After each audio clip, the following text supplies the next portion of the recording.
All right, what's going on, guys, and welcome back to a brand new video. Today is going to be a very interesting set of topics. One, I want to talk about the IFA versus WAF, a situation that has come up I've seen on Instagram that I would just, somewhat like to talk about. Two, I also want to give my predictions on the Brian Shaw versus Eddie Hall matchup. Anyways, I want to give my matchups. I want to give my prediction on that. I also want to give you guys an update for a giveaway that is currently going to be going on. And final, to end off the video, I just want to show you guys how much money I've made directly from YouTube, so you can see where we're at in that regard. And that money is going directly for a new camera setup for everyone who is already aware. So we're going to have a little sip of pre-workout because after this video is done, I'm going to film a 1 week out video on the table. Just going over things that I'm doing 1 week before a tournament, and just looking for things that are that I could work on, I guess, leading up to that. So let's get a pre-workout sip in.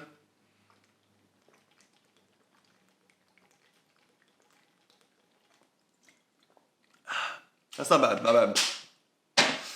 Okay, I guess let's get into the meat and potatoes of this video.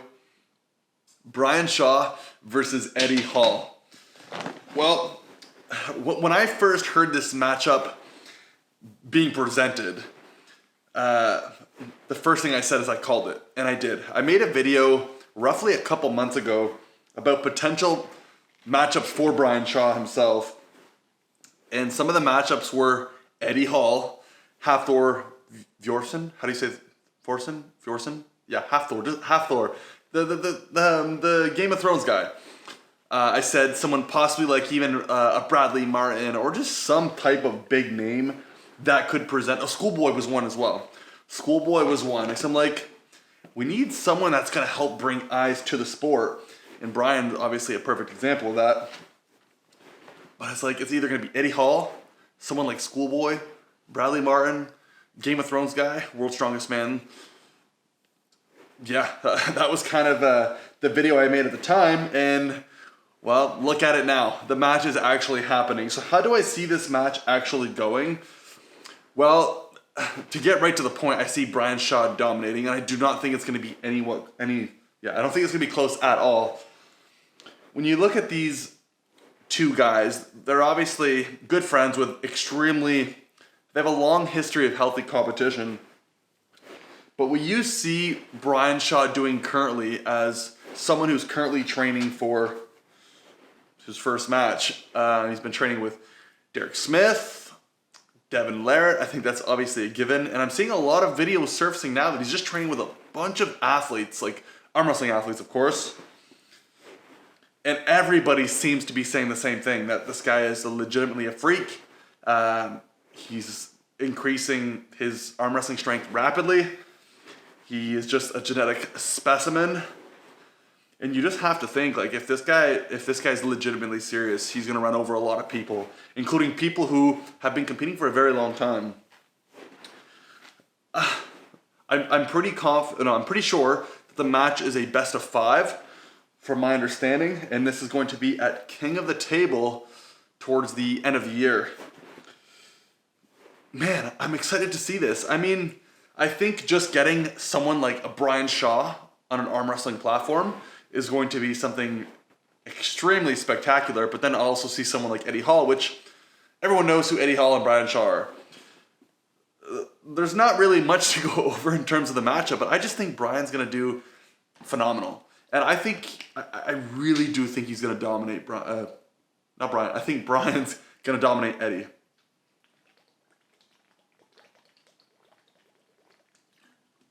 When you look at someone at the stature of Brian Shaw, who's 6'9", let's call it 400 pounds, bench pressing 500 pounds for reps, grip of a freak athlete. You know those 45 plates, those big metal plates you throw on a bench press? He's like using his fingers to pick them up in the middle.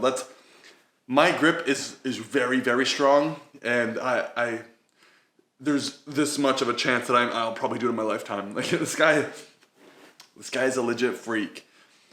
Do I see Eddie Hall getting any pins at all?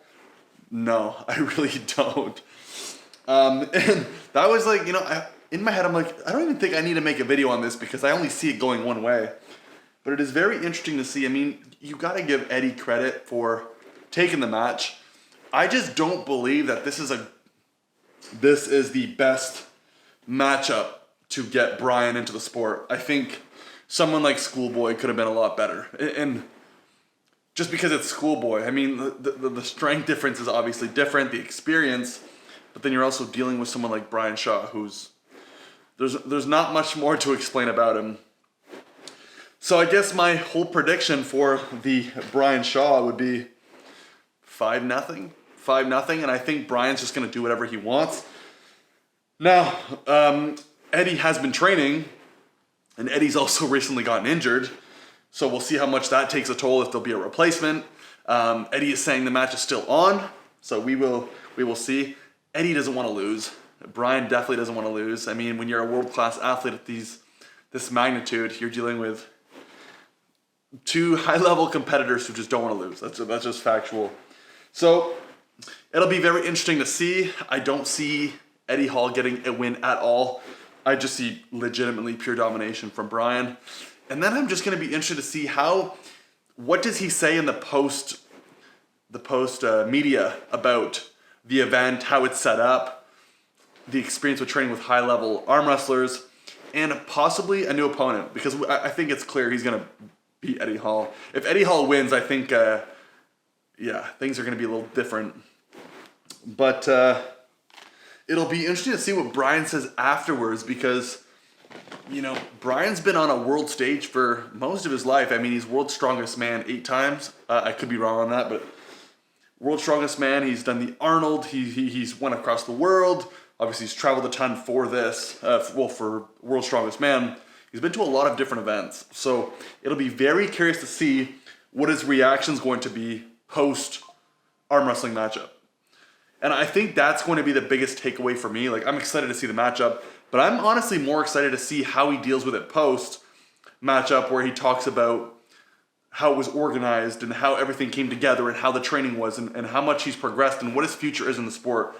Because if he smokes Eddie, and a lot of people like Devin continue to say a lot of high praise for him, you'd have to say that at some point he's going to transition from World's Strongest Man to arm wrestling, because you can't be doing World's Strongest Man at 60 years old. But you can be doing arm wrestling at 60 years old. So, yeah, we'll see. I think I'll leave the prediction there. I don't think it's going to change at all. But I do see Brian winning heavily. And, you know, as much as I don't think Eddie Hall is the perfect matchup for him, I think it's extremely exciting for the sport. The second thing I wanted to talk to you guys about was an incident that had happened with Carolina Pedersen, the Swede world champ. And there was some drama between the IFA and WAF. And I wanted to read you the post because it's very interesting. So Carolina posted, and I'm going to read it out, I'm going to read the whole thing out directly off of the post. And the post is still there if you guys want to check it out. So this is how the post goes. And I quote, "I am sorry to inform you that the conflict that IFA WAF creates has led me to being reported to the disciplinary board for belonging to the wrong organization, since I am part of WAF. After all of my investments and love for the sport, this is truly hurtful, and I am honestly sad. Working full-time, doing PhD, raising kids, spending your little spare time in the gym, and becoming a WAF world champion is the biggest organization of the sport, only for someone to say that you can't represent your country because, again, you're in the wrong organization. That's tough. It's an unfortunate turn that I didn't expect. It's not an action by the Swedish Arm Wrestling Federation, IFA, but someone who was on the board until recently. It is, though, an elongation of conflict and has major effect for me as an individual and athlete. I feel tired." First of all, the reason why I'm reading this is I want clarification as well. I had messaged Carolina in regards to extra information on this topic because I want to know. The message hasn't been seen, so if you guys have any clarification on this issue, I want to know. This stuff is very interesting to me because I just still don't understand the concept of conflict between organizations in the sport itself.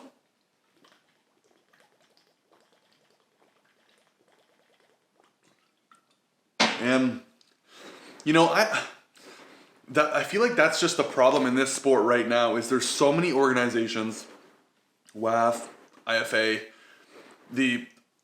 how Europe operates, how North America operates, King of the Table, East versus West. There's the new one, Knuckles Up.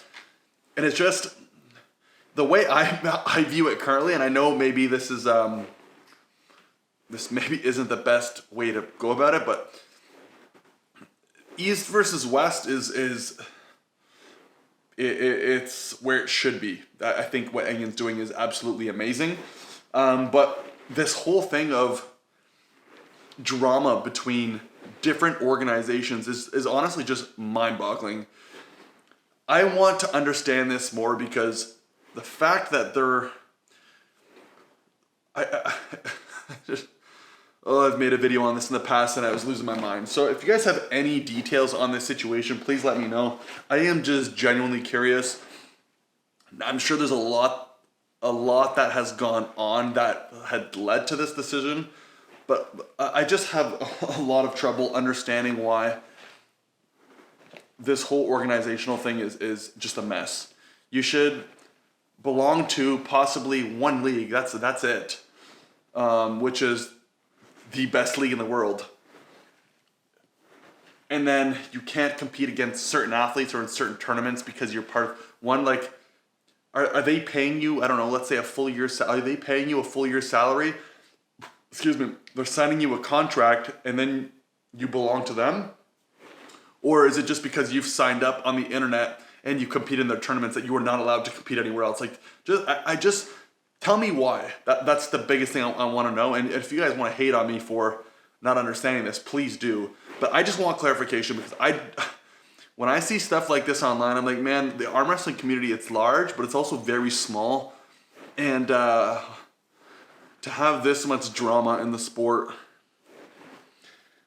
yeah, it sucks. It sucks. So yeah, I guess the point of this whole story was, I saw there was some type of drama between IFA and WAF again. This is not the first time. You guys can definitely attest for that. I just don't understand it. I don't understand the exact situation that's going on. I have reached out to Carolina Pedersen for it, but I've had no response. So if you guys have anything, please let me know. Comments down below, or if you have any information, DM me on Instagram. Probably the best place to get a hold of me. Just my name, Keanu McGill, and lay it out for me. I'm just genuinely curious. I also want to talk about a giveaway. So the giveaway is, so here in Victoria, we are throwing a super match tournament that's happening November 16th. Fortunately, this is the first event that I am throwing in Victoria. So it's going to be a way for myself to kind of show the sport off in a very unique way. So it's not an open tournament, it's just super matches, and then we're going to do an after poll. But we are doing a giveaway from a gym membership here at a local gym. It's, in my opinion, the best gym here on Vancouver Island, period. It's called Truth Gym, located in Vic West. And then they will be giving away 2-week free pass. On top, I have partnered up with Supplement King, and they will be doing a giveaway up to X amount of money in supplementation. So if there's anybody in the Victoria area, anybody on the island, anyone even from Vancouver who wants to come up and support the event just by coming in, first of all, there's no entry fee, so there's no fee there. And the best part about it, it's a free ticket for admission to get a chance to win something. So you're not paying to come in the door, and you're not paying for the giveaway. It's literally completely free. I was able to partner up with Truth and Supplement King here in Victoria, and they've been just extremely great to work with. So I'm very thankful for their part. And also, I guess I'll shout them out while I'm here. If you guys happen to be in the Victoria area and happen to be looking for supplementation of any sort, let them know that I sent you, and I promise you'll get a little bit of a discount. So just bring up my name, just say I sent you there, and they'll give you a little something. And then to end off the video here, before we start off the workout, which If you're looking at this video right now and you've made it this far, there's a video coming that's gonna be my 1 week out video on the table. So you guys don't wanna miss it. So I'm just saying, watch it. I wanted to give you guys an update on the financial aspect of how much I've made on YouTube thus far. What exactly is that money going for? And what's just the overall plan with it? So for those who don't know, who've made it this far into the video, haven't made much on YouTube, but every single penny that I have made, I've been investing it. And once this money has been invested, once this money has been fully, once this money has met the amount that it's gonna cost me for a new camera setup, which I have a specific camera setup that I would like to purchase, then I'll purchase a new camera and we'll go from there. But I'm very open with you guys on how much I've been making. Like I said, it's not much, but I've also been showing you my portfolio, quote unquote. So currently, I don't know exactly how much I've made on YouTube, but I can tell you what's invested. I have roughly around, I think $420-ish Canadian invested. And I currently have, here, we're gonna look through here. Come on, is it gonna zoom in? $360. So obviously it fluctuates, it goes up and down. I am investing this money currently into crypto. That's not financial advice, I'm letting you guys know. And the camera setup, I think I can actually tell you right now what it's exactly going to cost. So give me a sec here. Let's go to Amazon. I already have it spec'd out. Let's go. Shopping cart. Come on. There we go. So the total amount, and I'll be a little bit, the subtotal is $41.97. I'll show you right, no, my address is on there. So just call it $4,200. So we are, let's just quickly do some very quick, we're just missing roughly $3,800 for the next camera, put it that way. And that's pretty much all I have to say. I guess to recap the video before we start off the workout, I think Brian's going to absolutely demolish Eddie. I don't think it's a good idea that he's going up against Eddie first. I think he should have taken a more, not serious opponent, but like more of an experienced opponent, just like Schoolboy. I think that would have been a very good matchup, in my opinion. Second point, the Carolina Pedersen situation. If you guys have any idea of what's going on, I'm sure a lot of you do, between the IFA and WAF, please contact me through either YouTube or Instagram. Instagram's a little bit better. And if you don't follow me on Instagram, follow me on Instagram. I update my life, I would say quite often there. Giveaway coming up here at the first ever arm wrestling super match. I call it a super match showdown because it's not a tournament. It's just super matches for rankings, by the way, which I'll be competing in for the number 2 spot here on Vancouver Island. I was originally supposed to go for the number 1 spot, but the guy named Baby Hands is injured and he's prepping for a big tournament as well. So that kind of fell through. But arm wrestling for rankings. It's not an open tournament, but everyone is welcome to do the after poll afterwards. And because it's also at a club, it's going to be a lot of house music, some tech house. It's going to be very different. So at that venue, we will be giving a giveaway of a 2-week pass from Truth Gym here located in Victoria. And there's also another gym that's located in Souk, so not too far, but you can use them either or. And Supplement King here in Victoria is going to be supplying X amount of money for supplementation, so you don't want to miss it. And I'm only at like $360, I guess. 360? Yeah, 360 I made on YouTube. So I guess I'm going to drop it there, but I want to thank you guys for tuning in. I hope you enjoy these types of videos. If you do, you know what to do. Like the video. Please subscribe. It's a free way of supporting. And I will literally catch you in the next one. Until then, peace.